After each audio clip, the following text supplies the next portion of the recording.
Bismillahirrahmanirrahim. Alhamdulillahirabbil alamin. Wassalatu wassalamu ala al-mabu'uthi rahmatan lil alamin. Nabiyina Muhammad wa ala alihi wa sahbihi wa man tabi'ahum bi ihsanin ila yaumiddin. Amma ba'd. Ini sesi yang ke-17 dari pembahasan kita mengkaji Kitab Tauhid karya Syekhul Islam Muhammad ibn Abdul Wahhab rahimahullahu taala. Baik, kita akan memasuki bab yang ke-14.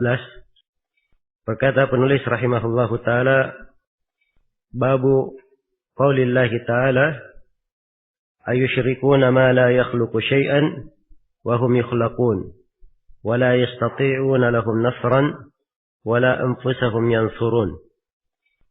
Bab firman Allah taala, patutkah mereka berbuat kesyirikan dengan menyembah selain Allah yang tidak dapat menciptakan apa-apa.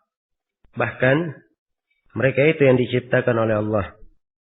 Padahal sembahan-sembahan selain Allah itu tidak mampu menolong orang-orang musyrik, juga tidak sanggup menolong diri mereka sendiri.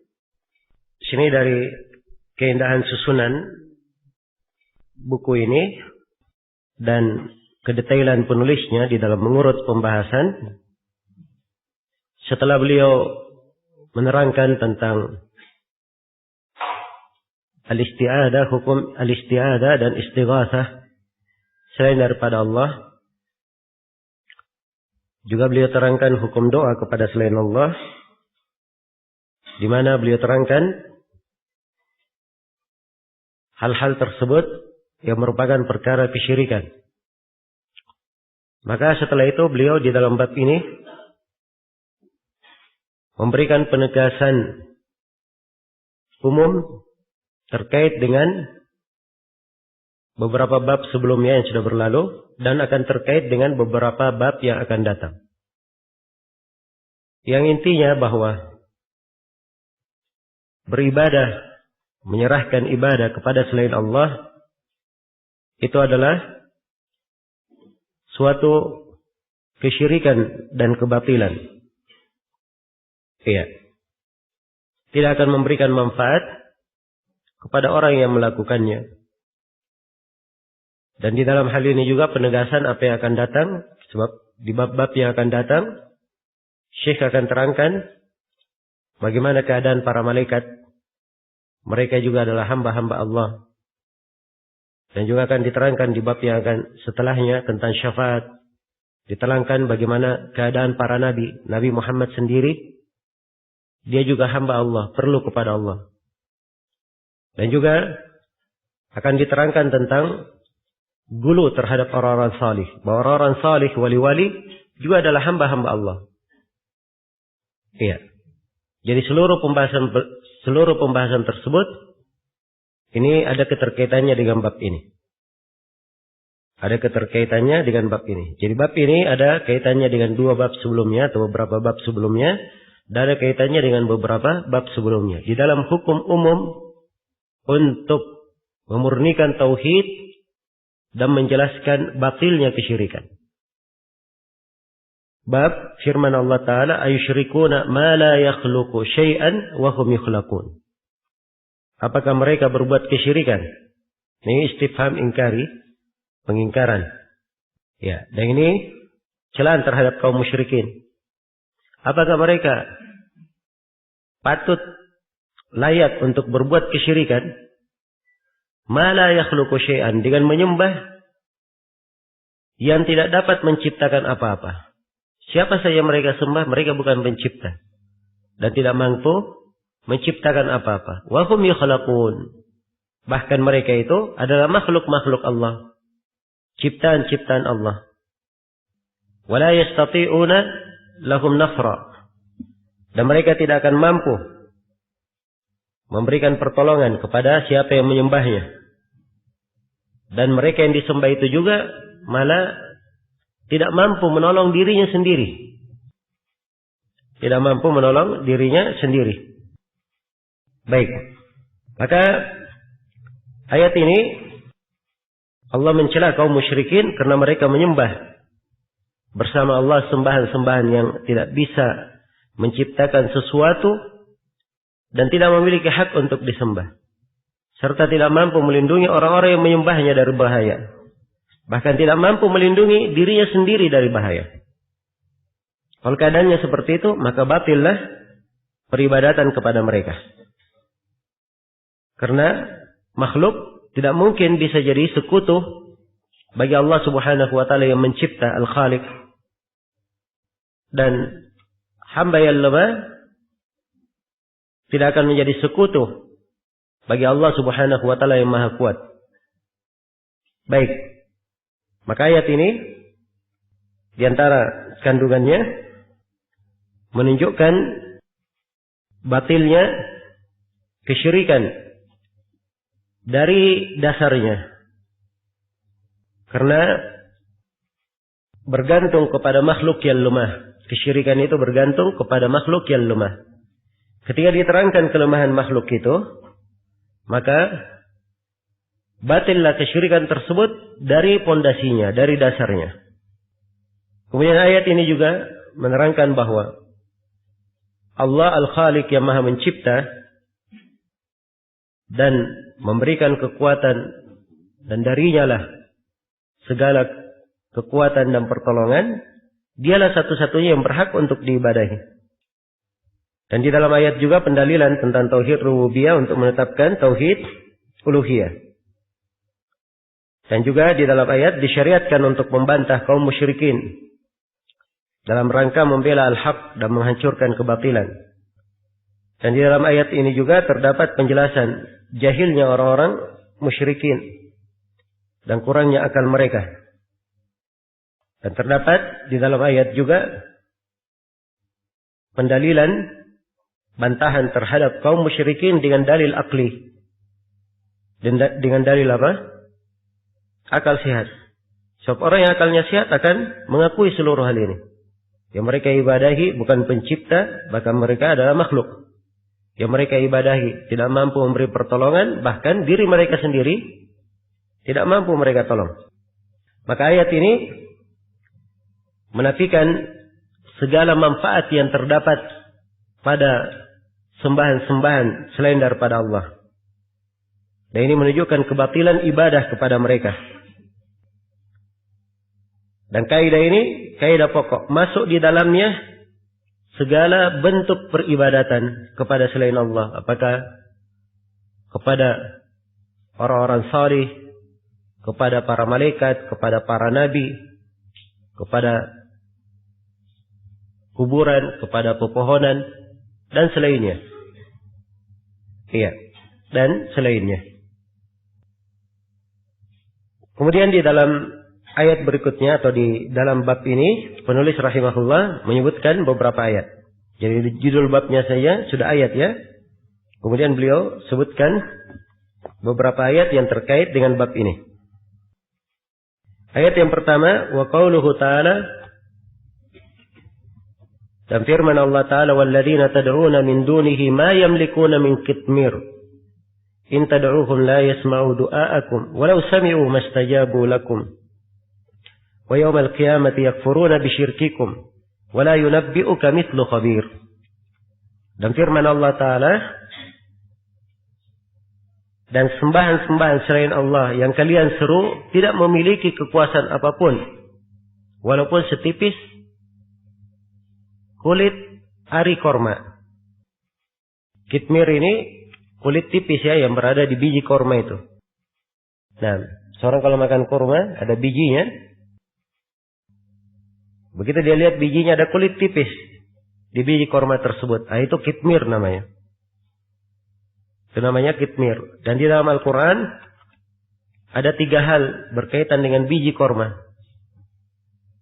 Ada fatil, ada fatilan di surah Nisa, dan ada nakira.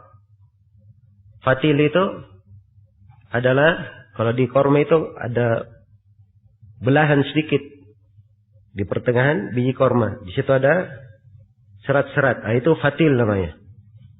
Ya, dan nakir di ujung korma itu ada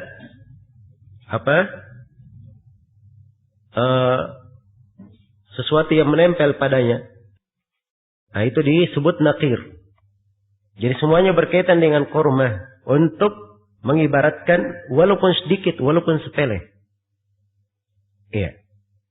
Jadi siapa yang kalian sembah, yang kalian seru, ya selain daripada Allah, tidak memiliki kekuasaan apapun.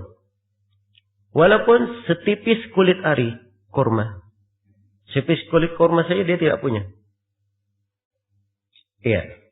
Wa in tad'uuhum la yasma'u du'aakum. Jika kalian menyeru kepada mereka, mereka tidak akan mendengar seruan kalian. Walau sami'u mastajabu lakum. Walaupun mereka mendengar, mereka tidak dapat mengabulkan doa. Tidak dapat mengabulkan permintaan kalian. Wa yawmal qiyamati yakfuruna bisyirkikum.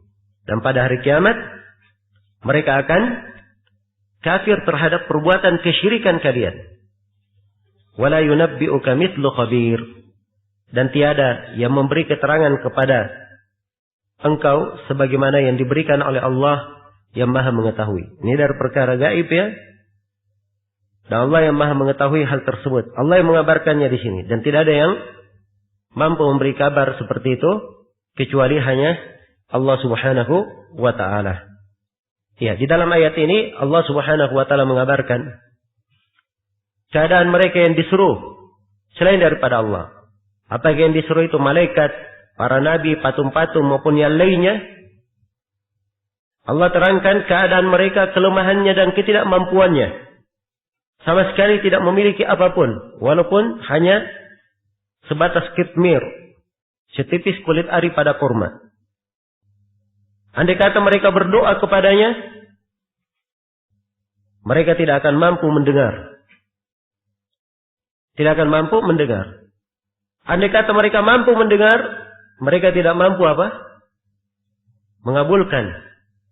Dan ini uslub Al-Quran ya. Kadang dinafikan sesuatu. Iya.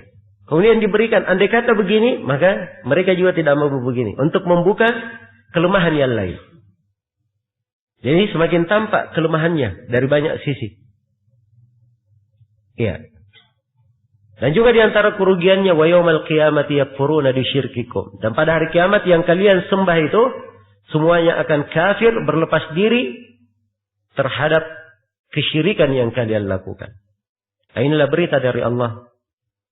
Ya Allah beritakan kepada makhluk. Iya. Baik, maka di dalam ayat ini hubungannya dengan pembahasan Kitab Tauhid. Ya, ayat ini kaitannya dengan bab. Diterangkan di dalam ayat batilnya kesyirikan, di mana sembahan-sembahan yang mereka seru selain daripada Allah sama sekali tidak memiliki kekuatan, sangat lemah, tidak memiliki apapun. Ya, tidak ada kelayakan dalam bentuk apapun untuk diibadahi. Iya. Baik. Maka segala manfaat dan kekuatan hanya milik Allah. Dan ini dinafikan dari selain daripada Allah. Karena itu siapa yang beribadah kepada selain daripada Allah Subhanahu wa ta'ala, maka ini betul-betul menunjukkan kerusakan akal. Iya. Dan menunjukkan batilnya peribadatan tersebut. Baik. Kandungan dari ayat ini, faedahnya di halaman 163, menunjukkan batalnya kesyirikan dengan dalil yang kuat dan keterangan yang sangat jelas. Ini luar biasa ya, kandungan dari ayat ini. Iya. Tidak memiliki kitmir. Walaupun diseru, mereka tidak mampu mendengar. Anggaplah mampu mendengar, mereka tidak mampu mengabulkan.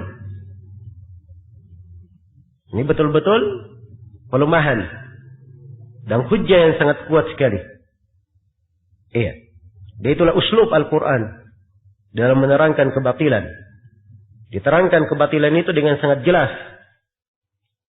Dan di dalam ayat terdapat penjelasan syarat-syarat yang wajib terpenuhi pada yang disuruh, yang dimintai pertolongan.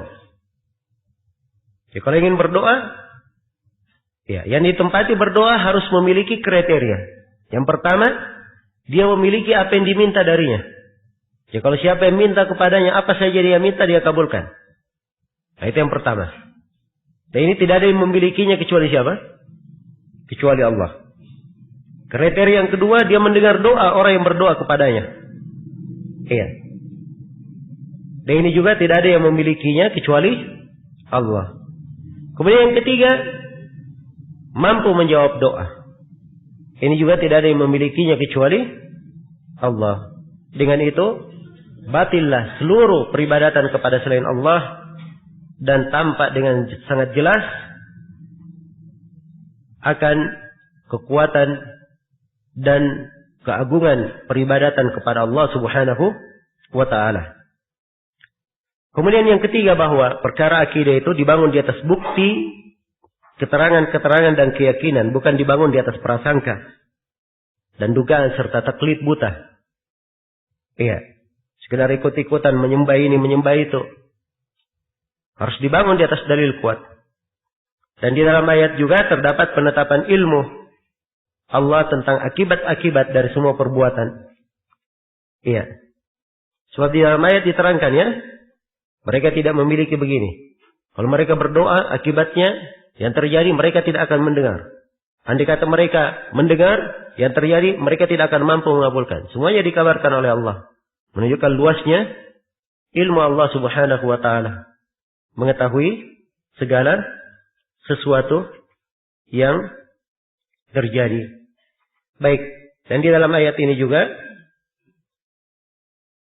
iya, terdapat penjelasan bahwa kesyirikan adalah sebab permusuhan antara yang menyembahnya dan antara yang disembah. Dan ini sudah berlalu, ya. Hanya saya dalam ayat juga terdapat dalil tentang hal itu. Kemudian yang keempat, atau selanjutnya di dalam ayat ini terdapat juga pendalilan bahwa ilmu itu harusnya diambil dari sumber-sumbernya. Diambil dari mana? Dari sumber-sumbernya. Dan ini di akhir ayat, ya, wala yunabbi'uka mithlu khabir. Tidak ada yang memberitakan kepada kamu seperti Allah yang Maha mengetahui. Ya, jadi kalau mau dapat berita yang benar, berita yang meyakinkan, tidak ada keraguan padanya, ambillah dari Allah yang Maha mengetahuinya. Dan ini tambih untuk mengambil ilmu dari sumber-sumber yang benar, dari Al-Quran dan Sunnah Rasulullah Sallallahu Alaihi Wasallam. Baik. Kemudian ayat yang kedua, atau yang kedua di sini hadits, ya. Kata penulis rahimahullahu taala, wa fi sahih an Anas radhiyallahu anhu. Di dalam as-sahih dari Anas radhiyallahu anhu, annahu qala, beliau berkata, iya. Syujja Nabi sallallahu alaihi wasallam yawma Uhud wa kusirat rubaiyatuhu. Faqala kaifa yuflihu qaumun shajju nabiyahum fanazalat laysa laka minal amri syai'un al-ayah. Diriwayatkan dalam as-sahih, yaitu di sahih Al-Bukhari, ya, secara muallak, ya, dari Anas radhiyallahu anhu, beliau berkata bahwa Nabi sallallahu alaihi wasallam pada perang Uhud, Nabi sallallahu alaihi wasallam terluka pada kepalanya dan gigi taring beliau patah. Maka beliau pun bersabda, bagaimana akan beruntung suatu kaum yang melukai Nabi mereka. Maka turunlah ayat menegur, laisa laka minal amri syai'. Tidak ada hak sedikit pun bagimu untuk campur tangan dalam urusan mereka. Ya. Jadi hadits ini Anas mengabarkan bahwa pada perang Uhud, Nabi Shallallahu Alaihi Wasallam terluka, iya, oleh orang-orang kafir Quraisy, sehingga luka kepala beliau dan patah gigi taring beliau. Iya. Maka seakan-akan beliau ini merasa putus asa bahwa orang-orang kafir Quraisy akan mendapat keberuntungan. Beliau berkata, bagaimana beruntung satu kaum yang melukai kepala nabinya. Iya. Maka Allah Subhanahu wa taala berfirman, "Laisa laka minal amri syai'." Tidak ada hak sedikit pun bagimu untuk ikut campur dalam urusan mereka. Iya. Sisi pendalilan dari hadis sangat kuat sekali ya. Jadi perhatikan Nabi sallallahu alaihi wasallam saja ketika terluka seperti ini, kena musibah, kemudian beliau berkata bagaimana beruntung, maka Allah langsung menegurnya.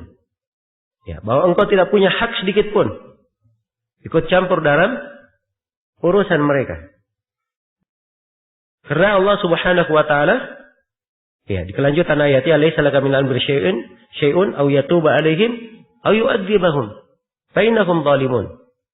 Tidak ada hak bagi engkau sama sekali. Ya.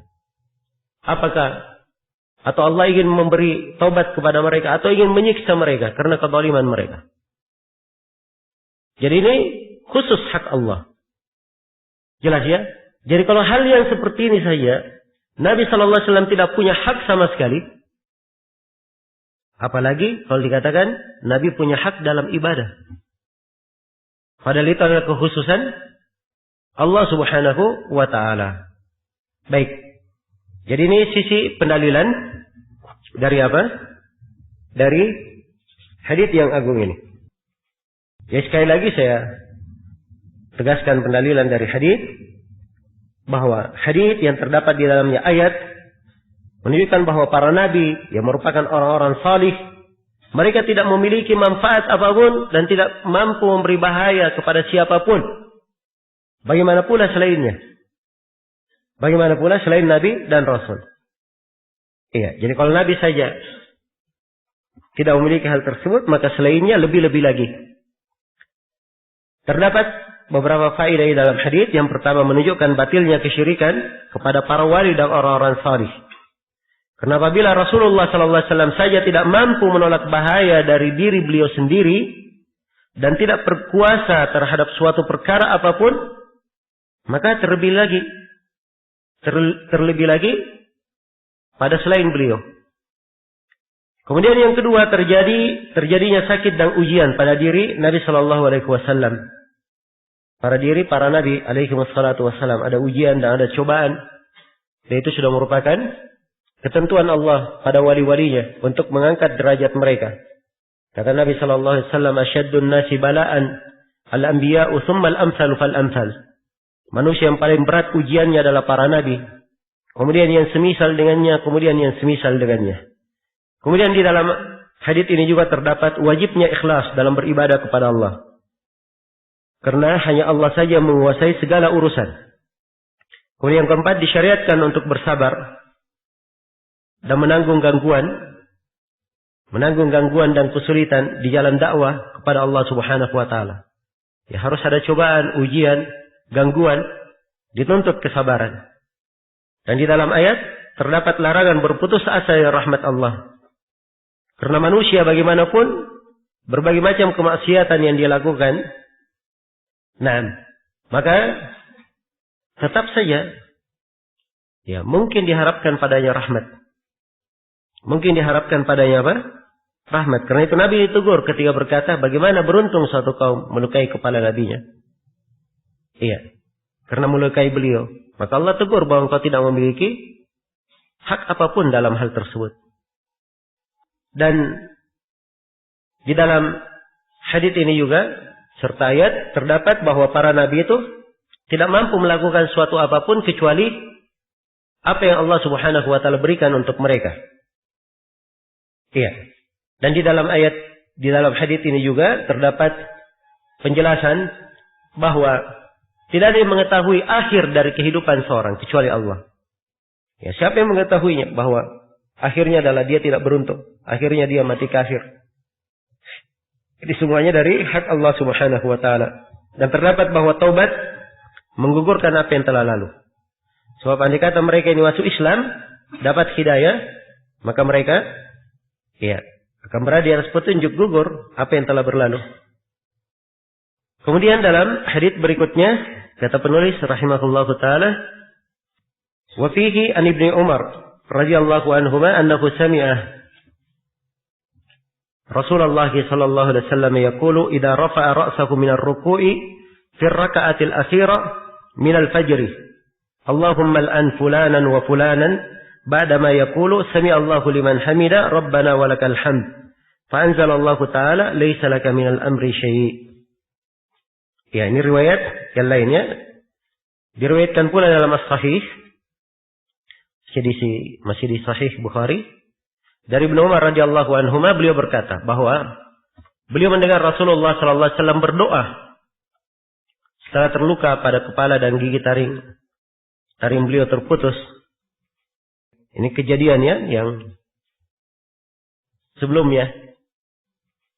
Ketika mengangkat kepalanya dari ruku pada rakaat terakhir pada salat subuh. Ini kunut nazilah namanya. Maka beliau berdoa, ya Allah, laknatlah fulan dan fulan. Yaitu setelah mengucapkan sami Allahu liman hamidah. Iya. Jadi setelah bangkit dari ruku, setelah mengucapkan sami Allahu liman hamidah, maka Nabi mendoakan laknat. Ya Allah, laknatlah fulan dan fulan. Sebut nama-namanya. Iya. Maka Allah Subhanahu wa taala menurunkan firman-Nya, "Laisa laka minal amri syai'." Tidak ada hak sedikit pun bagimu untuk campur tangan dalam urusan mereka. Iya. Ini kurang lebih sama ya dengan kandungan apa? Hadits sebelumnya. Ya. Jadi Nabi sallallahu alaihi wasallam melakukan kunut nazilah, mendoakan laknat terhadap si fulan dan si fulan. Maka Allah tegur bahwa yang memiliki hak dalam hal tersebut adalah Allah. Allah ingin menyiksa mereka, memberi taubat terhadap mereka. Itu adalah urusan Allah Subhanahu wa taala. Nabi tidak memiliki hak apapun di dalam hal tersebut. Iya. Baik, jadi itu makna dari hadits. Hubungan hadits dengan bab sangat jelas ya. Hubungan hadits dengan bab adalah sangat jelas. Dan di sini di riwayat kelanjutannya disebutkan apa? Disebutkan nama-nama mereka yang didoakan itu. Wa fi riwayatin yad'u ala Safwan ibni Umayyah wa Suhail ibn Amr wal Harith ibn Hisham fanazalat laisa laka minal amri syai'. Dalam riwayat lain beliau mendoakan Safwan bin Umayyah, Suhail bin Amr, Al Harith bin Hisham agar mereka ini mendapatkan kejelekan. Maka turunlah ayat laisa laka minal amri syai'. Engkau tidak mendapat hak sedikit pun untuk mencampuri urusan mereka. Iya. Baik. Jadi dalam hadits ini terdapat bahwa Nabi tidak mampu membela dirinya sendiri dari gangguan kaum musyrikin. Juga tidak pula mampu membela para sahabatnya. Bahkan beliau meminta kepada Allah supaya melaknat mereka. Iya. Tapi Allah turunkan teguran kepada nabinya bahwa perkara itu urusan Allah Subhanahu wa taala. Iya. Maka ini menunjukkan batilnya keyakinan para penyembah kubur kepada para nabi dan orang-orang salih. Iya. Mereka meyakini manfaat pada nabi, meyakini dari peribadatan kepada nabi, ini semuanya menunjukkan batilnya. Nabi sallallahu alaihi wasallam tidak memiliki hak yang seperti itu sama sekali. Iya. Baik. Maka di dalam hadits ini sekali lagi penegasan bahwa para nabi saja, manusia yang paling salih, tidak mampu memberikan manfaat, tidak mampu menolak bahaya, apalagi selainnya. Dan dari sisi tauhid menunjukkan bahwa pemberian manfaat dan penolakan bahaya itu adalah hak khusus Allah Subhanahu wa taala. Siapa yang memalingkannya, mencarinya dari selain Allah, maka itu dihitung sebagai apa? Kesyirikan. Baik, faedah dari hadits, batilnya bergantung kepada para wali dan orang-orang salih dalam meminta pemenuhan keperluan dan pelepasan diri dari kesulitan. Yang kedua, bolehnya mendoakan kejelekan terhadap kaum musyrikin dalam salat. Ini disebut kunut apa? Kunut nazilah. Iya, dan kunut nazilah ini hanya diperbolehkan kalau ada nazilah yang terjadi. Namanya saja nazilah. Nazilah itu artinya ada kejadian luar biasa yang terjadi. Apakah dalam bentuk musibah, dalam bentuk kezaliman musuh, dalam bentuk banjir, dalam bentuk angin ribut maupun selainnya. Ya, kalau perlu dilakukan kunut nazilah, dilakukan kunut nazilah untuk menolak kejelekan dan untuk membinasakan orang-orang yang zalim. Iya. Hanya saja kunut nazilah ini bukan hak orang per orang. Tapi ini adalah seruan umum yang dilakukan, dibangun di atas kemaslahatan. Karena itu yang lebih kuat dari dua pendapat ulama bahwa kebijaksanaan kunut nazilah ditegakkan atau tidak, itu dari hak pemerintah. Iya. Sebab kalau setiap orang, tiap kali ada masalah dia bikin kunut nazilah, akan ribut. Iya. Akan ribut. Nah, orang berbeda-beda pandang dalam memandang ini sudah dihitung nazil atau tidak. Dan harusnya yang menimbang yang seperti itu adalah siapa? Adalah orang yang berwenang. Kemudian di antara manfaat hadits ini adalah dalil bahwa menyebut nama orang-orang yang didoakan dalam kebaikan atau kejelekan untuknya tidak membatalkan sholat.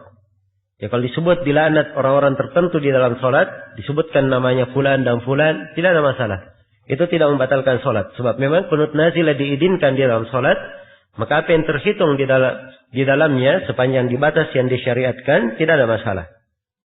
Dan juga adanya di dalam hadits adanya penegasan bahwa imam menggabungkan antara sami Allahu liman hamidah dengan bacaan Rabbana walakal hamd. Nah, hadits ini menunjukkan bahwa boleh kunut di subuh kalau memang ada keperluan seperti nazilah. Adapun kunut terus-menerus itu tidak ada dalil yang kuat menunjukkannya. Hanya diterangkan dalam hadits yang lemah. Iya. Dan di dalam hadits ini juga menurunkan bahwa menjelaskan bahwa Al-Quran itu diturunkan dari sisi Allah. Ya, karena dikatakan fanazalat, turunlah ayat. Iya. Baik, kemudian hadits yang terakhir yang disebut oleh Syekh di dalam bab ini.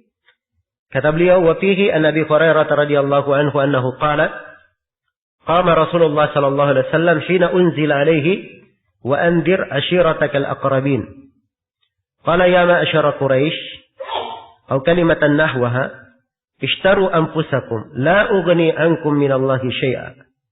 Ya Abbas ibn Abdul Muttalib la ughni anka minallahi syai'a. Ya Safiyatu ammata Rasulillahi la ughni anki minallahi syai'a. Ya Fatimah binta Muhammadin salini min mali ma syi'ti la ughni anki minallahi syai'a.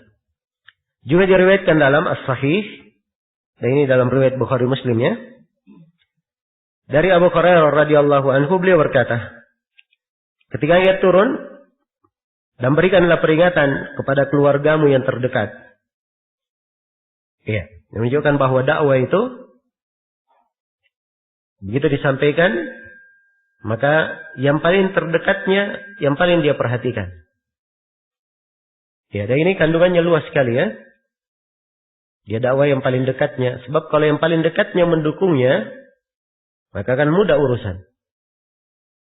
Iya. Dia beri peringatan kepada yang terdekat. Demikian pula, di tengah umat Islam, iya. Siapa yang betul-betul komitmen dengan sunnah, maka harusnya itu lebih diperhatikan untuk dibina dan diberi peringatan. Iya. Sebab menjaga kawan-kawan sendiri, menjaga saudara-saudara sendiri yang sama di dalam pemahaman, di dalam dasar dan pokok keislaman di atas manhaj yang benar, itu tentunya lebih diperhatikan. Lebih diperhatikan. Iya. Ya, ini berbeda ya dengan sebagian orang. Ya, yang dia cari ketenaran, banyaknya pengikut, ya, dan seterusnya. Betul bahwa dakwah itu seorang perlu untuk mengembangkannya. Semakin luas disampaikan kepada manusia adalah semakin bagus. Tapi bukan artinya dia tinggalkan kawan-kawannya sendiri. Orang-orang yang harusnya, yang sudah mengenal sunnah, lebih diperkuat lagi di atas sunnah. Harusnya lebih diperkuat lagi di atas sunnah. Baik. Begitu turun ayat ini kepada Rasulullah SAW, beliau berdiri sambil seraya berkata. Iya. Dan ini menunjukkan kesegeraan Nabi SAW menjawab perintah. Allah perintah supaya memberi peringatan, langsung beliau berdiri beri peringatan. Tidak ada istilah menunggu besok, lusa. Iya. InsyaAllah ada waktunya. Tapi tidak. Beliau tidak terlambat. Langsung beliau berdiri memberi peringatan. Ya, beliau berkata, ya ma'asyara Quraisy, wahai sekalian orang-orang Quraisy. Beliau mulai dari orang yang paling dekatnya, suku Quraisy. Atau kalimat semisal dengannya. Ishtaru anfusakum. Iya. Tebuslah diri kalian. Maksudnya tebus diri kalian dari siksaan Allah. Dengan memurnikan ibadah hanya kepadanya, berislam. La ugni ankum minallahi syai'a. Sesungguhnya aku tidak mampu mencukupi kalian di hadapan Allah. Ini ucapan beliau kepada sukunya sendiri. Setelah itu beliau sebut orang-orang terdekatnya. Ya Abbas ibn Abdul Muttalib. Wahai Abbas ibn Abdul Muttalib, pamannya. Iya. La ugni anka minallahi syai'a. Sungguhnya aku tidak mampu mencukupi atau membela dirimu di hadapan Allah. Setelah itu beliau panggil bibinya. Ya Safiyatu ammata Rasulillah. La ugni anki minallahi syai'a. Ya Safiyatu ammata Rasulillah sallallahu alaihi wasallam. La ugni anki minallahi syai'a. Wahai Safiyah, bibi Rasulullah sallallahu alaihi wasallam, sungguhnya aku tidak mampu mencukupi dirimu di hadapan Allah. Kemudian beliau panggil putrinya sendiri, ya Fatimah binta Muhammad. Wahai Fatimah, putri Nabi Muhammad. Salini min mali ma syi'ti. Mintalah harta kepadaku sebagaimana keinginanmu. Sesuai dengan kehendakmu. Ma ugni anki minallahi syai'a. Sungguhnya aku tidak mampu membela dirimu di hadapan Allah. Ini hadits luar biasa ya. Hadits Abu Hurairah radhiyallahu taala anhu di sini. Dan kandungan dari hadits jelas. Abu Hurairah mengabarkan ketika ayat turun kepada Nabi untuk memberi peringatan kepada keluarga terdekatnya, beliau langsung melaksanakan perintah itu. Beliau panggil suku Quraisy, beliau panggil pamannya, beliau panggil bibinya, beliau panggil anak perempuannya, beliau suruh dan beliau peringatkan mereka secara khusus untuk menyelamatkan diri masing-masing dari adab Allah. Karena Nabi sendiri tidak mampu untuk membela mereka di hadapan Allah. Iya. Tentunya menyelamatkan diri caranya ya dengan mentauhidkan Allah. Berislam dengan baik. Iya. Maka sisi pendalilan penulis hubungan yang menjadi sebab beliau bawakan hadits ini dalam bab ini. Iya. Kalau Rasulullah sallallahu alaihi wasallam saja keadaannya seperti ini, beliau tidak mampu membela orang-orang yang paling dia cintai, yang paling dekat kepadanya. Maka ini bantahan terhadap para penyembah kubur yang beristighatsah kepada Rasulullah, memohon pertolongan terhadap kesulitan-kesulitannya untuk dipenuhi keperluannya. Ya. Kepada Rasulullah maupun selainnya yang telah meninggal. Nah, dan di dalam baik. Jadi itu penekanannya di dalam bab ini. Iya. Secara umum sama dengan hadits sebelumnya bahwa para nabi sama sekali tidak memiliki manfaat dan tidak mampu memberi bahaya. Ya, maka selainnya tentunya lebih tidak mampu lagi. Dan ini menunjukkan bahwa pemberian manfaat dan penolakan bahaya itu adalah kekhususan Allah Subhanahu wa taala. Siapa yang mencarinya dari selain Allah, maka dia telah berbuat kesyirikan. Iya. Sebelum saya terangkan fawaidnya, saya perlu jelaskannya bahwa di sini ini hadits ini tidak bertentangan dengan apa? Dengan pembahasan syafaat. Iya. Tidak bertentangan dengan pembahasan syafaat. Iya. Jadi akan datang nanti hadits-hadits bahwa Rasulullah sallallahu alaihi wasallam memberi syafaat. Dia mohonkan kepada Allah untuk orang-orang agar supaya diampuni dosanya atau ditinggikan derajatnya di dalam sorga atau yang semisal dengan itu. Bagaimana hubungannya dengan ayat ini, dengan hadits ini? Di mana di dalam hadits ini dinafikan Nabi Shallallahu Alaihi Wasallam tidak mampu memberi apa? Manfaat sama sekali. Jelas ya? Cara mengkompromikannya mudah. Sebab asalnya tidak ada kontradiksi antara hadits ini dan hadits-hadits tentang syafaat. Akan datang nanti dalam pembahasan hadits syafaat bahwa syafaat itu diizinkan kepada Nabi, apa diberikan kepada Nabi kalau Allah mengizinkannya. Dan Allah ridha kepada siapa? Orang disyafaati. Adapun di dalam hadits ini Nabi berbicara pemberian manfaat dari dirinya sendiri. Kalau dari dirinya sendiri beliau tidak mampu sama sekali. Beliau hanya mampu untuk memohon kepada Allah agar supaya orang-orang tertentu apa? Diringankan. Jelas ya? Maka tidak ada kontradiksi antara hadits ini dan hadits-hadits syafaat. Baik di dalam hadits ini terdapat penjelasan bahwa Al-Quran itu diturunkan dari, atau saya baca dulu uraian Syekh di sini. Halaman 171 ya. Bantahan terhadap orang yang menyembah kepada para nabi dan orang-orang salih. Yang mereka itu menggantungkan diri kepada makhluk dalam pemenuhan keperluan-keperluan mereka yang tidak disanggupi, yang tidak ada yang dapat menyanggupinya kecuali hanya Allah. Nah, kemudian bahwasanya faedah yang kedua bahwa tidak boleh meminta kepada siapapun dari makhluk kecuali apa-apa yang dia sanggupi. Adapun hal yang seperti ini Nabi tidak sanggup.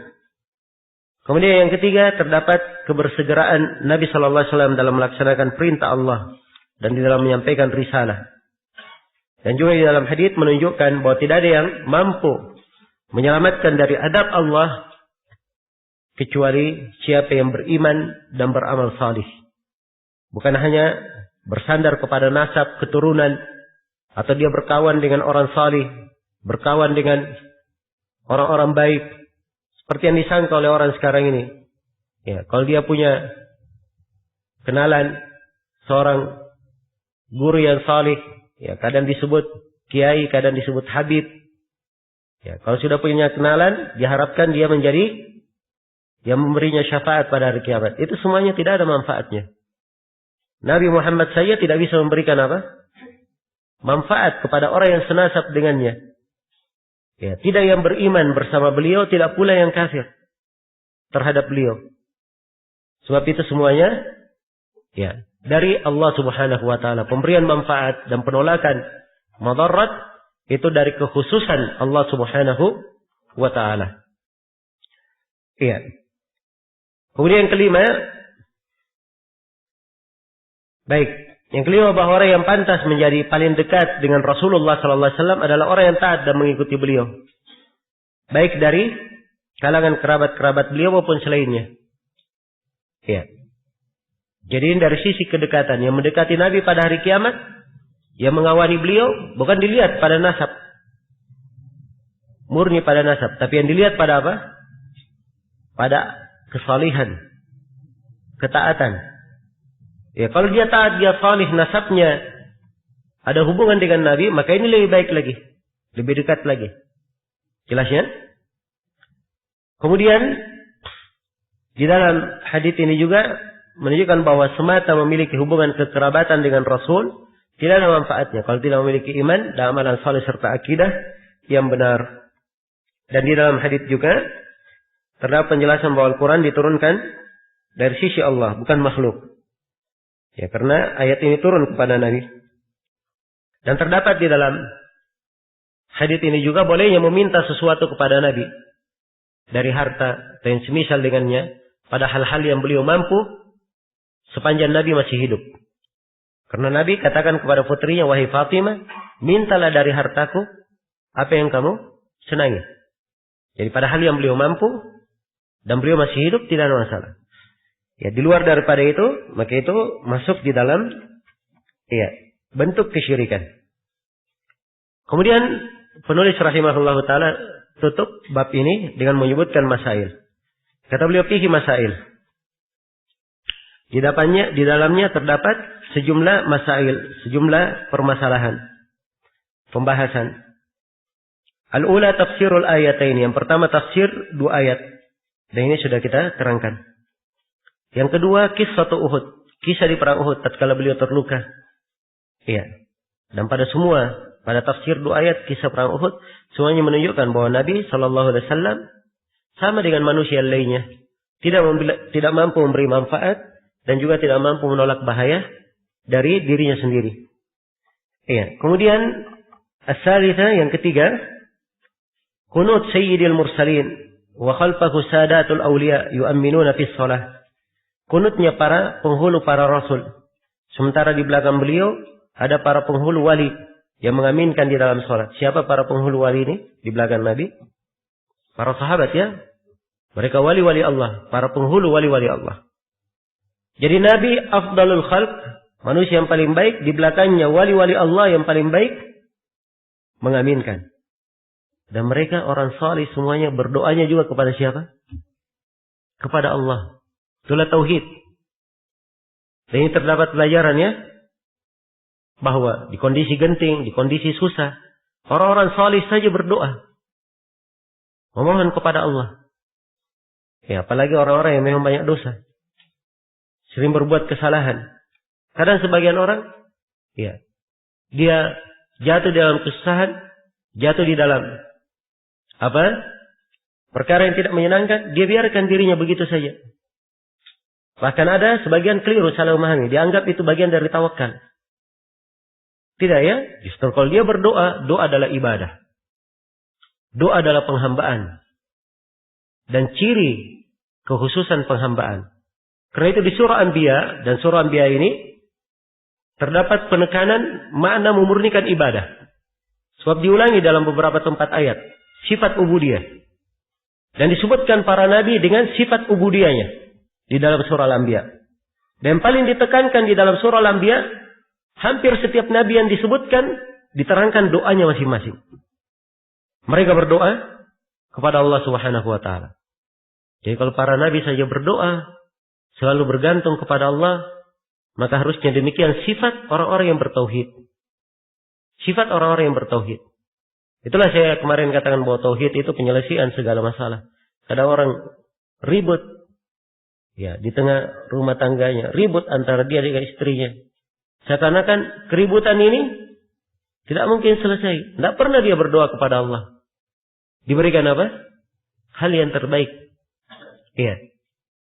Maka kalau dia ingat akan mana-mana agung dari tauhid ini, maka insyaallah taala sangat banyak sekali jalan keluar terhadap kesulitan yang dihadapi. Iya. Kemudian yang keempat, annal mad'uwa alaihim kuffar. Yang didoakan dengan keburukan adalah kaum kuffar. Padahal orang kafir sudah dipastikan kehancuran dan kebinasaan. Bersamaan dengan itu Nabi dan para sahabat masih apa? Masih berdoa kepada Allah Subhanahu wa taala. Inilah hakikat ubudiyah, ya. Dan ini tidak seperti sebagian, ya, mulhidin dari kalangan tarekat sufiyah. Ya, katanya kalau dia sudah sampai ke derajat tertentu, gugur sudah ibadah itu. Tidak lagi sholat, tidak lagi puasa. Ya. Karena orang yang masih sholat, masih puasa itu masih di derajat apa? Derajat syariat. Ya. Belum sampai ke derajat hakikat. Belum sampai ke derajat hakikat.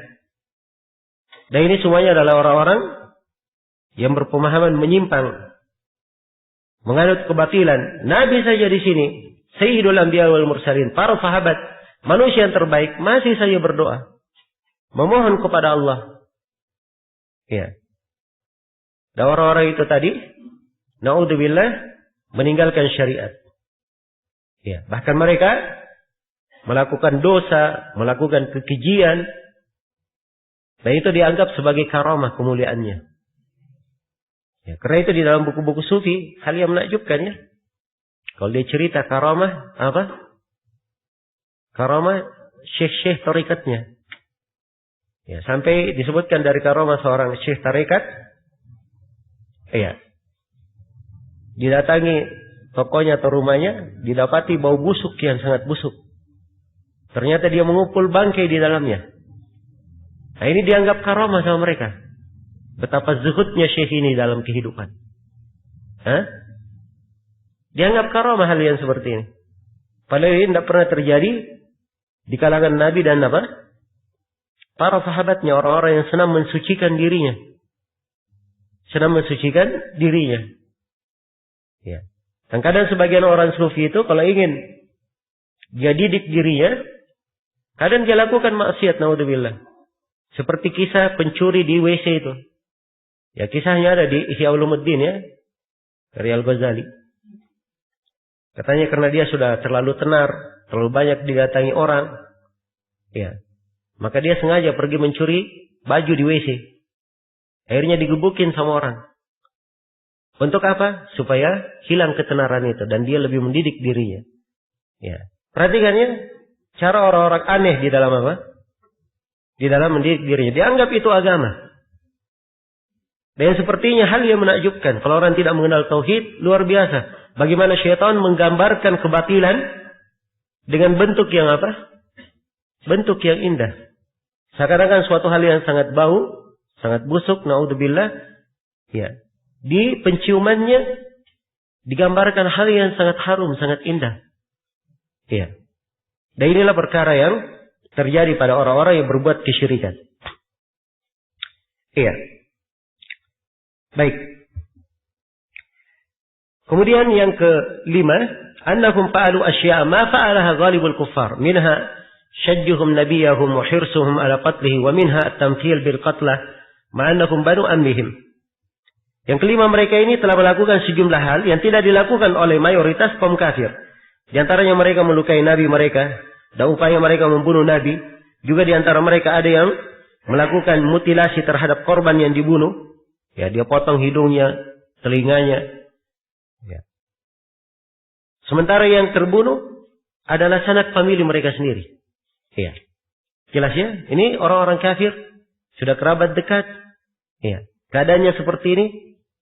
Dan Sayyidul Anbiya wal Mursalin, para sahabat juga berdoa kepada Allah Subhanahu wa ta'ala. Jelas ya? Kemudian yang keenam, iya. Anzalallahu ta'ala alaihi fi dalika laisa laka minal amri syai'.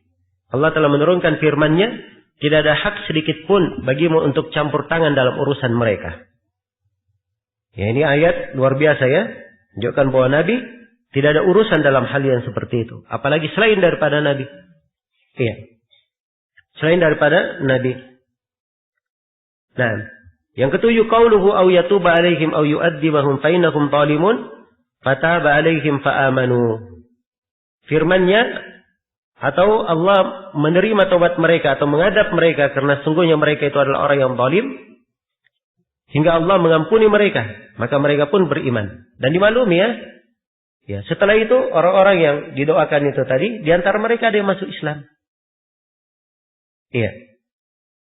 Ada yang masuk Islam. Dan ini menunjukkan bahwa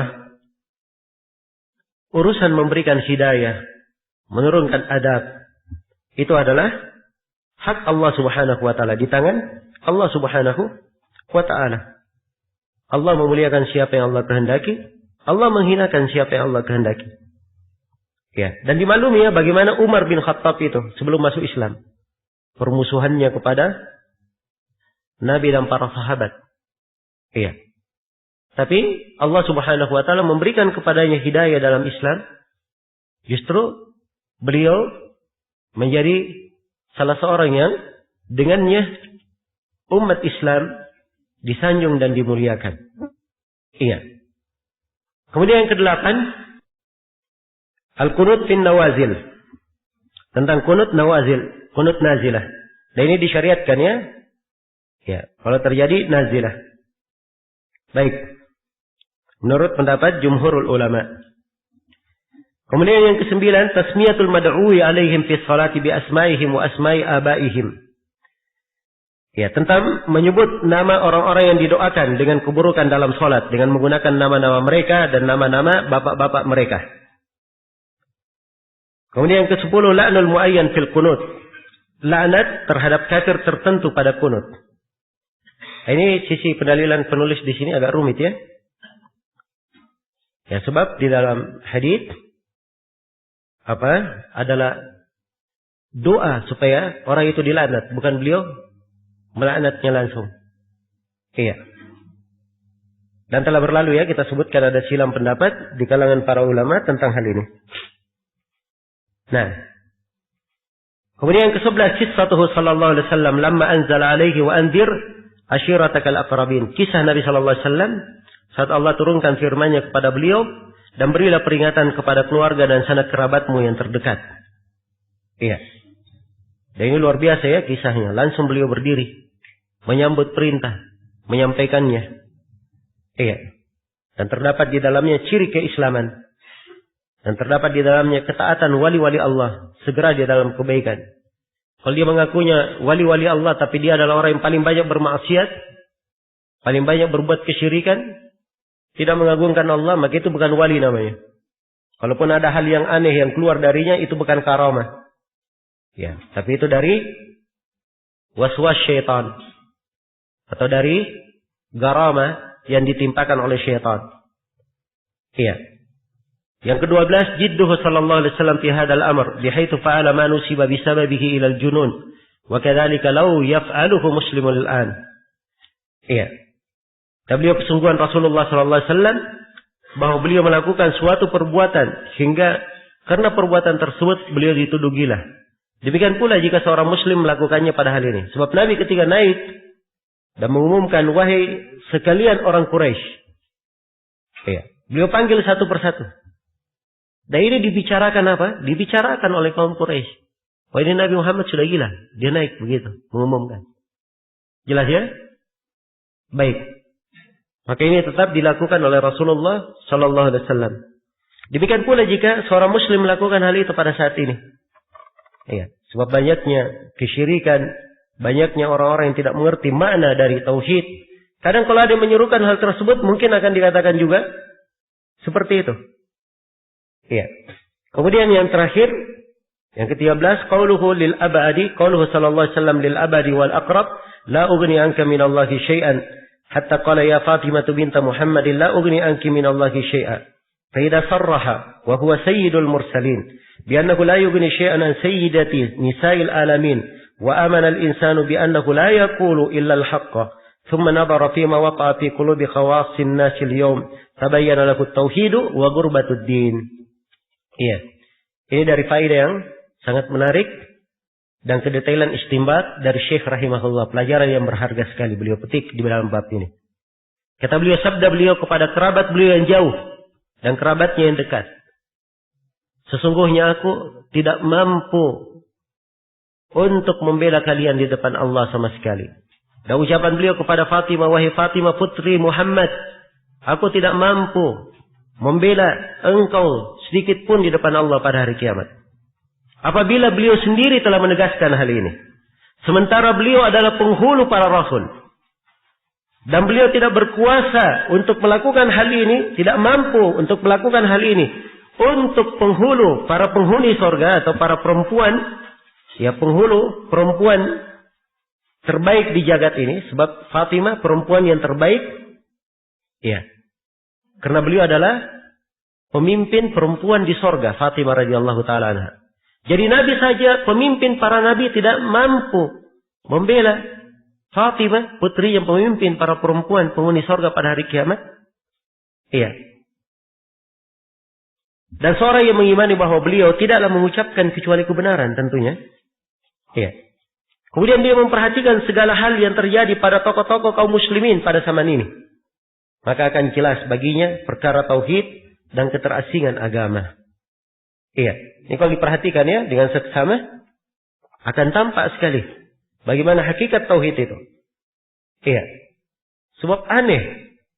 Orang yang menyampaikan memurnikan tauhid dianggap aneh. Ya, orang yang menegur perbuatan kesyirikan dianggap telah membuat perkara baru. Iya. Dan itulah keterasingan Islam di akhir zaman. Tapi bagi ahli tauhid itu bukanlah penghalang untuk mereka Guna selalu menjaga diri di atas tauhid, mempelajari tauhid dan menyebarkannya.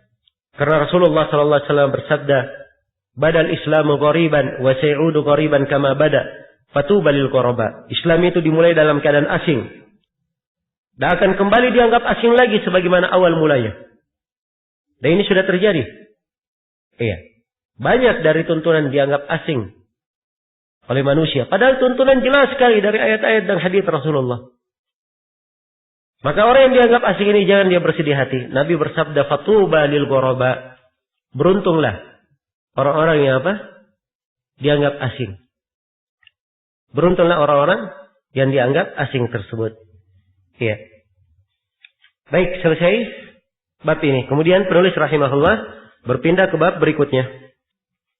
Ini bab yang keberapa? Bab yang ke-15.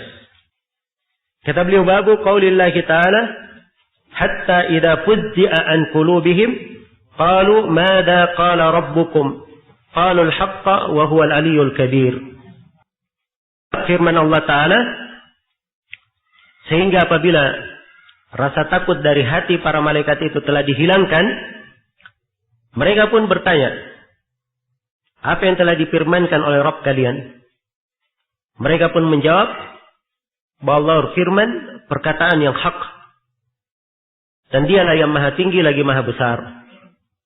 Baik.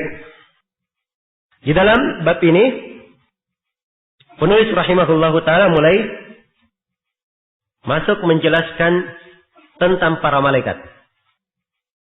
Dari salah satu bentuk kesyirikan kaum musyrikin, mereka beribadah kepada para malaikat. Beribadah kepada para malaikat. Menjadikannya sebagai perantara-perantara. Maka di dalam bab ini, penulis rahimahullah ta'ala ingin menjelaskan bahwa para malaikat saja, makhluk yang terdekat kepada Allah subhanahu wa ta'ala, ya, keadaannya juga seperti ini, peribadatannya. Ya. Kalau Allah berfirman, mereka pingsan, tersungkur sujud, tersungkur pingsan, karena takutnya mereka kepada Rabb-nya. Iya. Jadi mereka saja makhluk-makhluk takut kepada Allah, tidak mampu untuk memberi manfaat, tidak mampu menolak bahaya. Karena itu tidak layak seorang beribadah kepadanya. Iya. Bukan tempat untuk beribadah. Ini menunjukkan bahwa hal yang seperti itu merupakan kekhususan Allah. Siapa yang memberikannya, memalingkannya kepada selain Allah, apakah itu kepada malaikat, kepada para nabi, maka dia telah berbuat kesyirikan. Baik. Jadi ini pokok pembahasan yang ingin dibahas oleh penulis di sini. Iya. Sebab penyembahan kepada para malaikat ini terjadi ya di kalangan kaum musyrikin. Maka perlu di dalam bab ini penulis rahimahullahu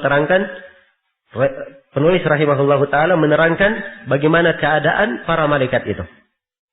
Iya.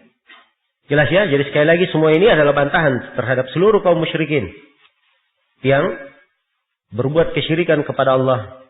Apakah itu kepada para bersama, mempersekutukan para malaikat bersama Allah, maupun mempersekutukan yang lainnya bersama Allah subhanahu wa ta'ala.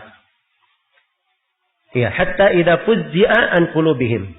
Sampai ketika hilang rasa takut dari hati-hati mereka. Ini akan datang nanti ya penjelasan bagaimana kisahnya. Ya, sebab ini ayat penulis nanti akan tafsirkan dengan dua hadits.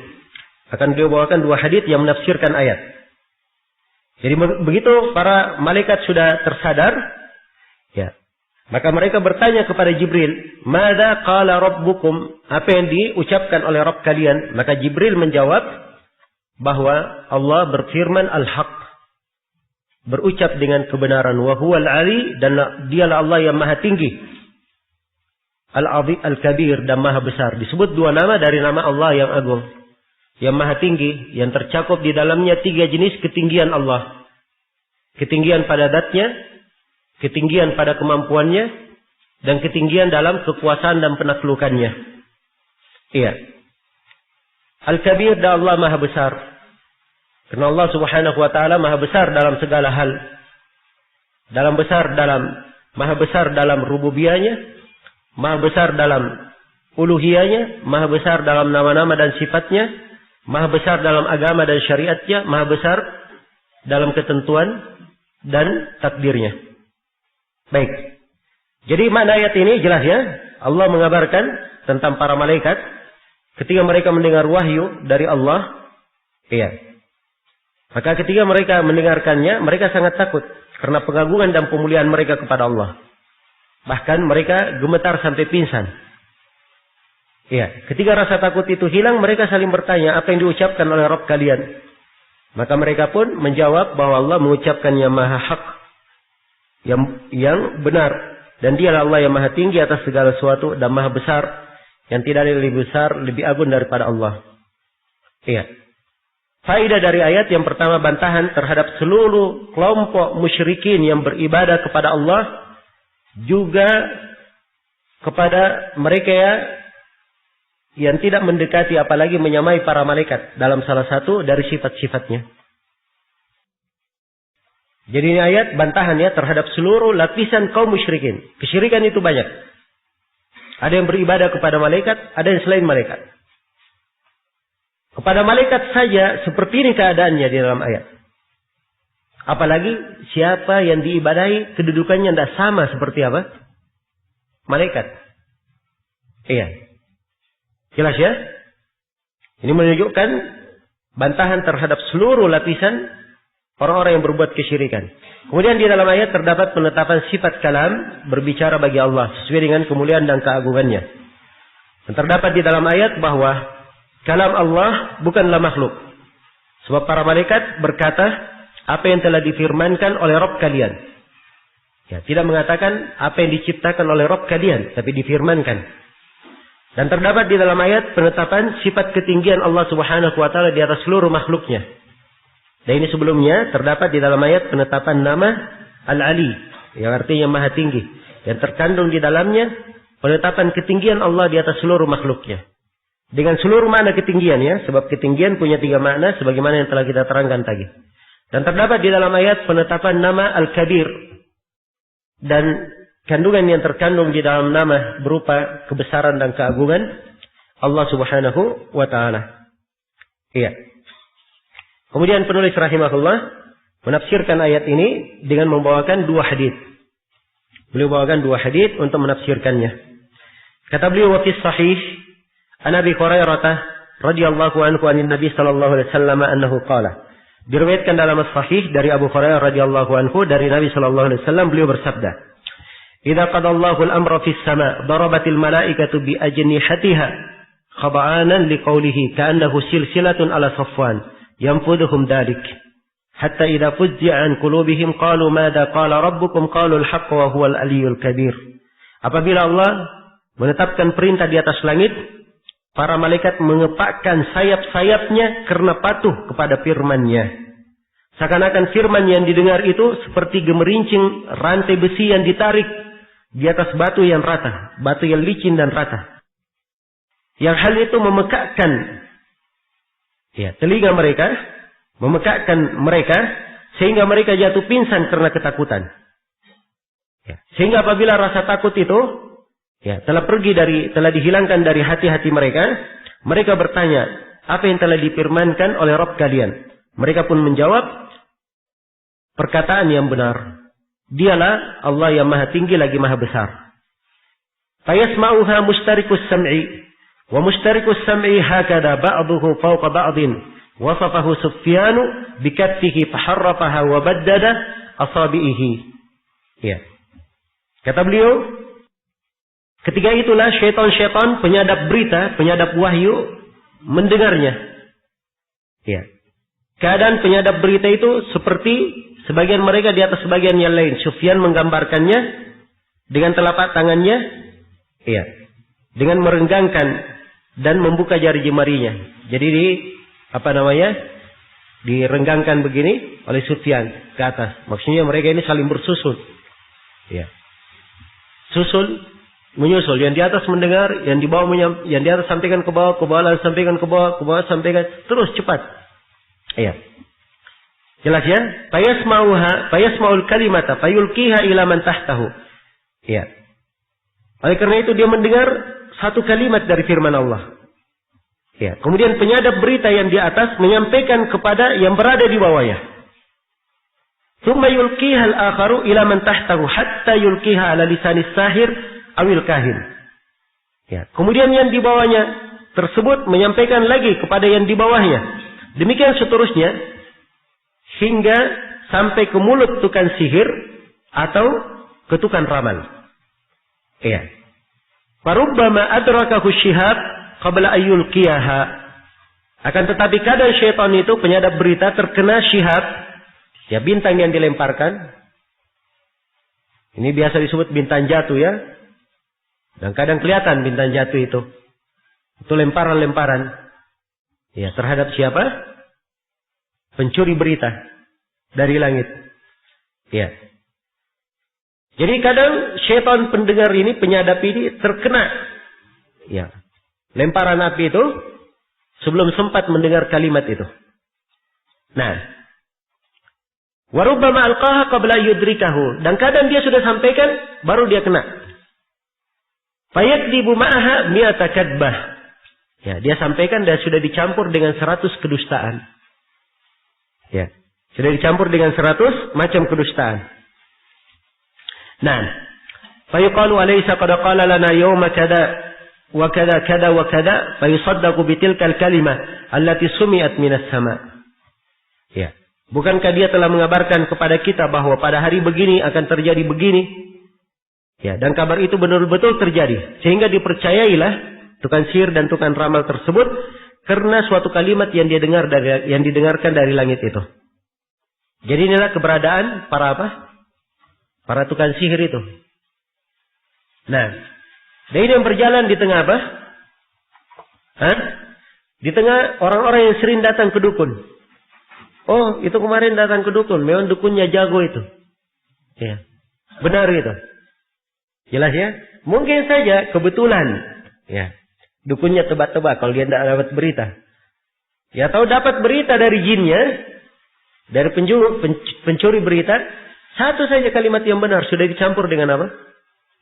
100 kedustaan. Ya. Walaupun dimaklumi ya. Berita-berita dukun. Ya. Kebanyakannya. Atau bisa dikatakan jarang diketemukan. Ada yang benar. Ya. Dan naudzubillah. Inilah kebiasaan mendatangi dukun, tukang sihir menyebabkan permusuhan, kerusakan di tengah manusia. Iya. Baik. Jadi ini mana inilah hadits yang menerangkan makna ayat. Jadi kelihatan sekali ya bahwa dalam hadits ini Nabi terangkan bagaimana wahyu itu ketika Allah berfirman. Dengarkan oleh para malaikat, bagaimana keadaan para malaikat. Mereka tersungkur pingsan. Kemudian ketika bangun mereka langsung tanya apa yang diucapkan oleh Rabb kalian. Karena pengagungan mereka kepada Allah subhanahu wa ta'ala. Iya. Kemudian bagaimana keadaan para pencuri berita ini. Sisi pendalilan penulis. Iya. Pertama selain menafsirkan ayat yang sudah lalu. Di dalam hadits ini juga terdapat penjelasan yang sangat terang. Bagaimana keadaan para malaikat. Iya. Peribadatan mereka kepada Allah. Dan mereka sendiri keadaannya seperti ini di sisi Allah. Menunjukkan bahwa para malaikat ya tidak memiliki ya hak untuk apa? Diibadahi. Iya. Dan ini bantahannya terhadap seluruh lapisan kaum musyrikin yang mereka itu beribadah kepada para malaikat. Baik, jadi sekali lagi saya tegaskan ya sisi pendalilannya.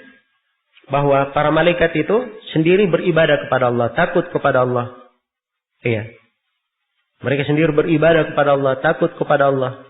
Jadi kalau mereka sendiri beribadah kepada Allah. Takut kepada Allah. Ya. Maka mereka adalah hamba-hamba Allah. Tidak layak untuk diibadahi. Ya. Karena itu ibadah hanya milik Allah semata. Tidak boleh ada menyerahkan ibadah apapun kepada selain Allah subhanahu wa ta'ala. Ya. Yang dari sini diambil pendalilan sejumlah pelajaran. Yang pertama bantahan terhadap kaum musyrikin yang menyembah kepada para malaikat, para nabi dan orang-orang salih. Kemudian yang kedua pengagungan terhadap Allah subhanahu wa ta'ala bahwa dialah yang berhak untuk diibadahi. Tidak ada sekutu baginya. Kemudian yang ketiga, penetapan sifat ketinggian Allah atas para makhluknya. Dan penetapan sifat berbicara dengan ucapan yang bisa didengar. Karena Allah berbicara, didengar oleh para malaikat. Dan Allah Subhanahu wa taala Maha tinggi, karena disebutkan di sini di mana? Di atas langit. Dan ini penjelasan sifat ketinggian Allah, bantahan terhadap mereka yang mengatakan Allah di mana-mana.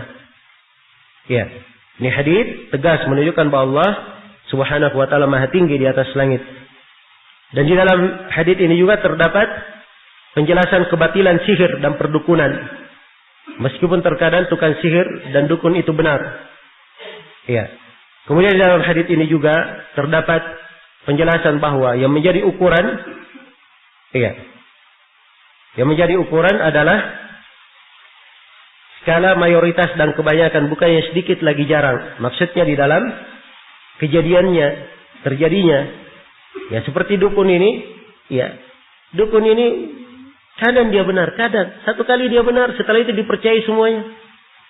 Ya tidak ya, tapi yang diambil adalah kebanyakan yang dia kabarkan. Kalau kebanyakannya benar, nah baru dia diterima.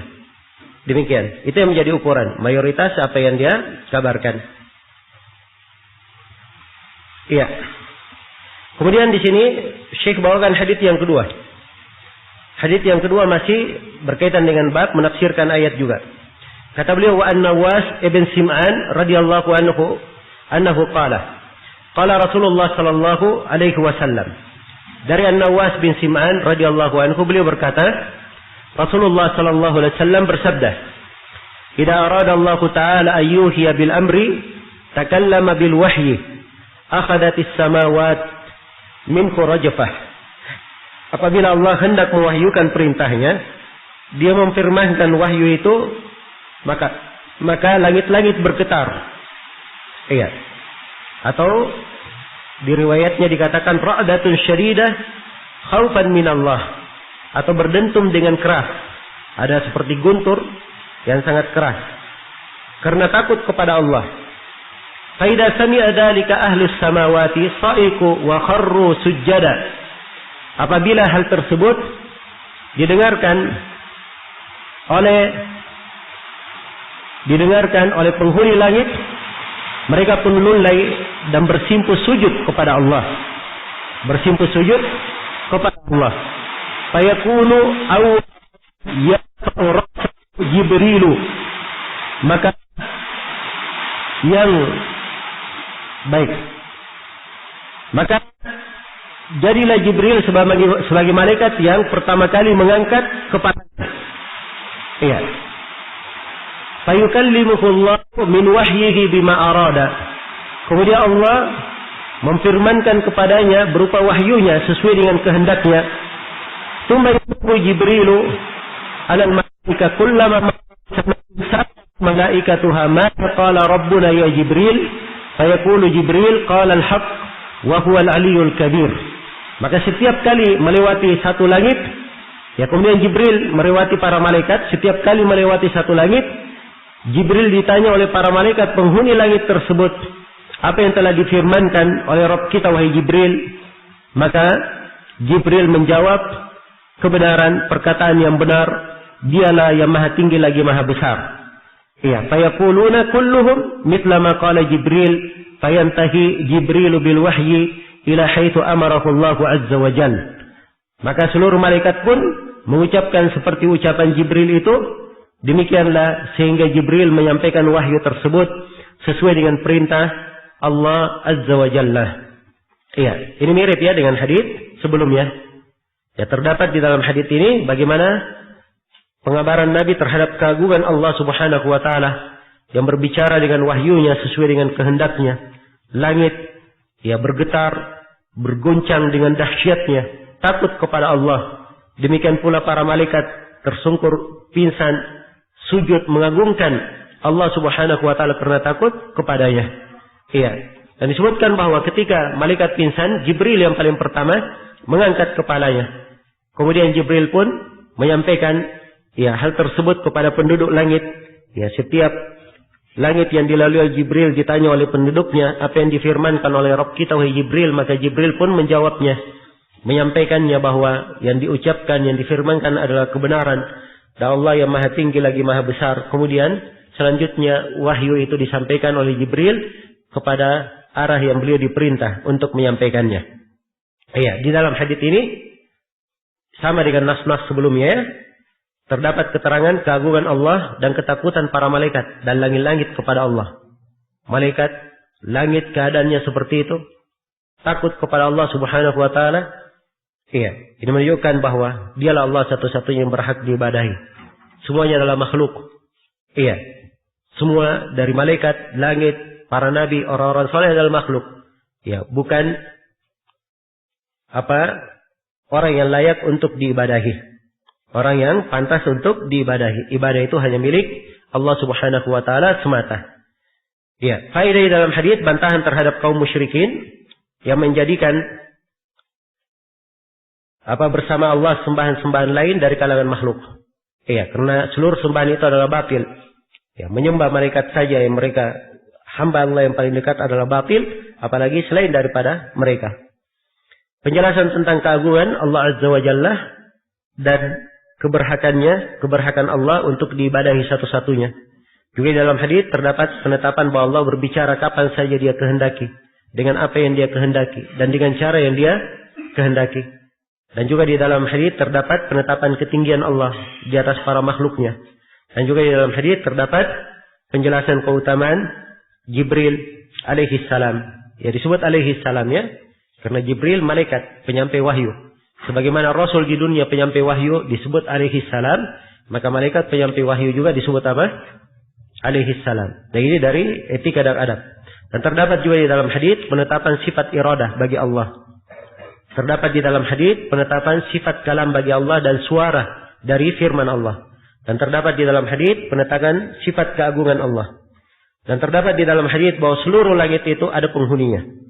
Dan juga terdapat di dalam hadis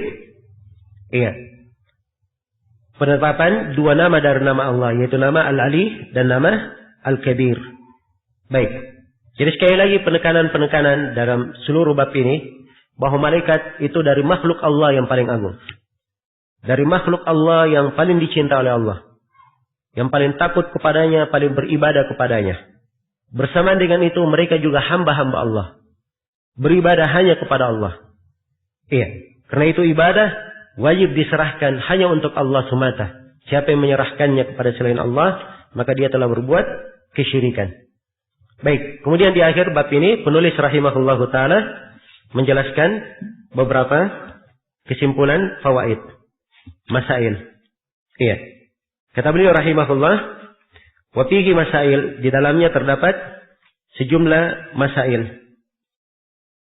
Baik, al-ula tafsirul ayah. Yang pertama penafsiran ayat yang merupakan judul bab sudah kita tafsirkan. As-tsaniya ma fiha min al-hujjati ala ibtal asy-syirk khususan ma ta'allaqa 'ala as-salihin wa hiya al-ayatu allati qila innaha taqta'u uruqa syajarati asy-syirki min al-qalb. Ayat yang disebut mengandung argumen akan kebatilan syirik, khususnya syirik orang-orang salih. Ayat tersebut juga menyatakan bahwa memutus akar-akar pokok kesyirikan dari hati seorang hamba. Ini ayat disebut ayat yang agung ya, ayat ini. Ya, bukan dari sini aja ayatnya. Maksudnya ayat yang disebut memutus akar kesyirikan itu ayat ini dan ayat sebelumnya. Dan ini ayat dikenal memang di kalangan para ulama dengan nama ayat apa? Yang memutus seluruh akar kesyirikan sampai ke dasar-dasarnya. Ya, ini ayatnya di surah apa ini? Di surah Saba ya. Sebagaimana antum lihat di buku. Ya, ayat 23. Ayat 24, ayat 22 sebelumnya. Ya. Qul ud'ul ladzina za'antum min duni la yamlikuna mithqala darratin fis samawati wala fil ard. Wa ma lahum fihima min syirkin wa ma lahu minhum min dhahir. Wa la tanfa'u syafa'atu indahu illa liman adinalah. Hatta idza fuzzi'a an qulubihim, sampai akhir ayat. Baru ketemu ayatnya ya. Perhatikan ayatnya. Qul ud'ul ladzina za'antum min duni. Katakan wahai Muhammad kepada mereka yang beribadah kepada selain Allah. Silahkan kalian beribadah kepada siapa saja yang kalian sangka mereka sebagai sembahan selain daripada Allah. Tapi perhatikan yang kalian ibadah itu. Ada 4 hal. La yamlikuna mithqala dzarratin fis samawati wala fil ard. Mereka tidak memiliki kekuasaan apapun di langit dan di bumi walaupun sebesar darah, tidak memiliki. Kalian ibadah kepada selain Allah tidak ada kekuasaannya? Iya. Satu ya. Sebab seorang yang diibadahi itu tentunya kan yang memiliki apa? Kekuasaan, kemampuan. Ini sama sekali tidak ada kekuasaannya. Baik, mungkin saja tidak ada kekuasaannya, tapi dia punya apa? Saham di situ. Mungkin ikut bersyirikat. Diterangkan dalam kelanjutan ayat. Wa ma lahum fihi ma min syirk. Dan mereka juga tidak punya syirikat, tidak punya saham di dalamnya. Baik, mungkin saja mereka bukan pemilik saham, tapi ikut bantu-bantu di situ. Iya. Ikut bantu-bantu. Allah berfirman, "Wa ma lahu minhum min dhahir." Allah juga tidak memiliki pembantu di antara mereka. Jadi mau minta dari mana lagi? Berarti sisa satu saja tentang syafaat. Dia sembah kepada sembahan dan sembahan ini bisa bicara kepada Allah agar supaya diberikan bantuan. Kan begitu? Sisa satu. Syafaat juga diputus. Allah berfirman, "Wala tanfa'u syafa'atu indahu illa liman adinalah." Syafaat itu tidak bermanfaat di sisi Allah kecuali bagi siapa yang Allah izinkan. Dan yang diizinkan cuma orang bertauhid saja. Kalau begitu, terputuslah kesyirikan itu sampai ke akar-akarnya. Ini maknanya ucapan ulama itu memutus kesyirikan sampai ke mana? Ke akar-akarnya. Baik. Kemudian yang ketiga, tafsiru qaulihi qaulul haqqa wa huwal aliyyul kabir. Adalah penafsiran firman Allah Subhanahu wa taala. Penafsiran firman Allah Subhanahu wa taala, qaulul haqqa wa huwal aliyyul kabir. Mereka pun menjawab, ya Allah mengucapkan perkataan yang hak dan dialah Allah yang maha tinggi lagi maha besar. Ini sudah kita terangkannya. Kemudian yang keempat, yang keempat, kata beliau, sababu su'alihim an dalik. Sebab pertanyaan para malaikat akan wahyu tersebut. Jadi mereka bertanya, "Madza qala rabbukum?" Kenapa mereka bertanya? Karena besarnya rasa takut mereka dan pengagungan mereka kepada Rabb-nya. Jelas ya? Yang kelima, al-khamisa anna Jibril yujibuhum ba'da dzalika biqaulihi qala kada wa kada. Sungguhnya Jibril memberikan jawaban bagi mereka setelah itu dengan ucapannya, Allah berfirman demikian dan demikian. As-sadisa dzikru anna awwala man yarfa'u ra'sahu Jibril. Yang keenam, penyebutan bahwa yang pertama kali mengangkat kepalanya adalah Jibril. Ini untuk menerangkan ya bahwa Jibril punya keutamaan.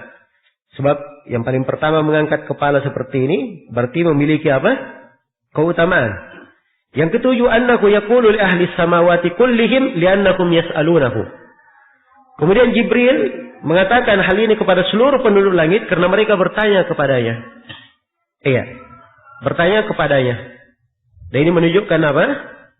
Menunjukkan sifat amanah pada Jibril yang merupakan amin yang dipercaya menyampaikan wahyu. Baik. Kemudian yang kedelapan, annal ghasya ya'ummu ahlas samawati kullahum, bahwa pingsan ini mencakup seluruh penduduk langit. Mereka pingsan mendengar firman Allah. Yang kesembilan, irtijafus samawati bikalamillah. Langit bergetar keras karena kalam Allah. Ini terdapat di dalamnya apa? Keagungan firman Allah dan kebesarannya. Dan mendengar hadits-hadits yang seperti ini, itu seorang mukmin yang bertauhid semakin bertambah keimanan.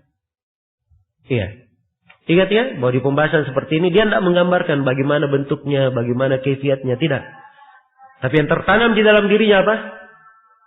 Akan kebesaran dan keagungan Rabb-nya yang semakin mendalam di dalam jiwanya. Adapun menggambarkan kaifiat dan bagaimana ini wiswas syaitan, ditinggalkan ya. Jangan sampai seorang berpikir ke sana di pembahasan akidah. Kemudian yang ke-10, anna Jibril huwa alladhi yantahi bil wahyi ila haitsu amarahu Allah. bahwa Jibril lah malaikat yang menyampaikan wahyu ke tujuan yang Allah perintahkan. Tidak ada yang menyampaikan wahyu selain daripada siapa? Jibril. Kemudian ke-11, dzikru istirakis syayatin. Ke-11, penyebutan syaitan-syaitan yang mencuri wahyu. Iya. Yang rupanya ada para syaitan pencuri apa?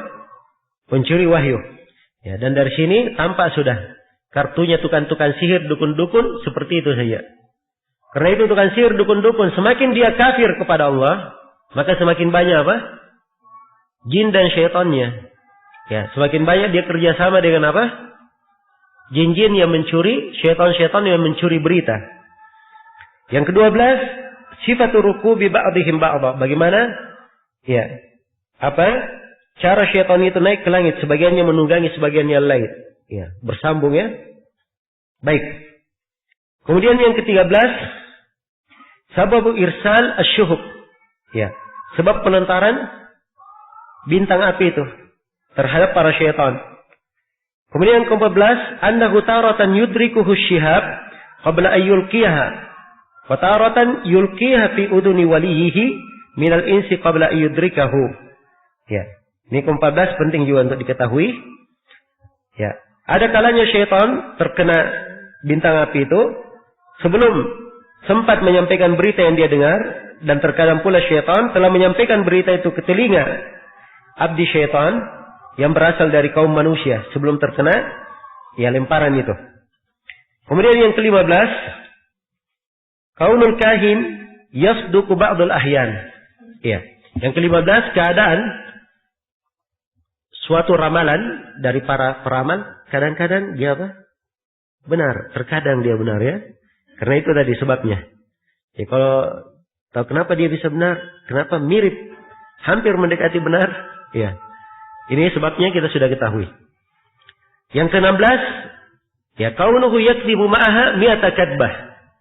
Ya, dengan penyampaiannya yang terkadang benar itu, dukun dan para peramal tersebut telah berdusta dengannya dengan 100 macam kedustaan.